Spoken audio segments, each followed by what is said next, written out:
I just think there are so few public companies and people really want to have access to fintech. And with stable coins, new crypto regulations, with boomers, my thesis is boomers are going to die. I hate to be cruel about it, but everybody dies. It's true. And then those boomers are going to, have their money sitting in some, I don't know, what account, but, some Goldman Sachs account, right? And grandma and grandpa die, and all of a sudden $3 million goes down to their 3 kids. They each have $1 million. Are they going to keep it in Goldman? No. They're going to put it into their Wealthfront. They're going to put it into their Robinhood. They're going to put it into their Coinbase account. That's why I think these companies are doing so well, is because there's just a generational shift. Most people don't want to use these old banks. They want to use the new banks. Most people don't want to use the last paradigm. They want to use the new paradigm. The interfaces on these are incredible. If you open up your Bank of America, it's just disgraziad when compared to using Venmo or using Robinhood. It's so crazy to me that these big companies can't just hire elite designers to refresh their app. If you were working at Bank of America or any of these major banks, like literally just go find a design firm to tell you what to do and just spend $1 million having 3 different design firms make you 3 different versions each. Now you got 9 versions, and just have the CEO or the president, whoever's got taste, say, this one is the best. And let's go with that. But it's always organized. This is the problem with committees and design. You never get great design with a committee, period, full stop. You need to have an artist. You need to have somebody with taste.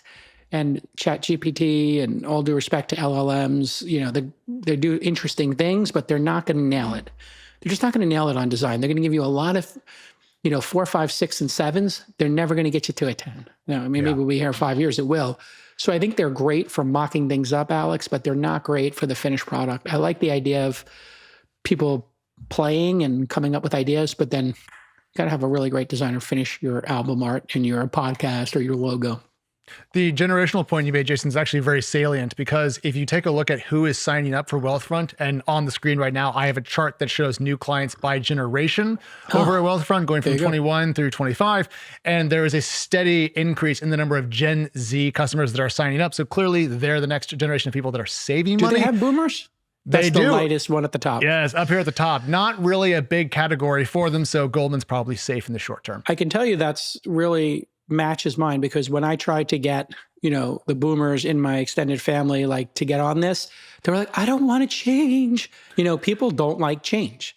Yeah. And, it's like, do you want to live in the same house you've always lived in? Or, now that it's just 2 of you, would you like to be on a 1-level house that's new and brand new and is built to your specification, your lifestyle? There? Maybe you want to live in an apartment where it has the concierge and a door person and everything. And so, nope. I want to stay in my rickety old house until I die. And that will be me on my ranch.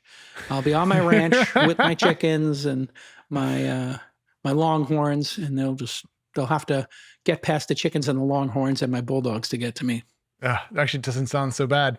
Jason, one more thing on this. On the venture capital front, there's a number of firms that own a lot of this company. Tiger Global owns 22 million shares, or about 20% of equity as far as we can tell.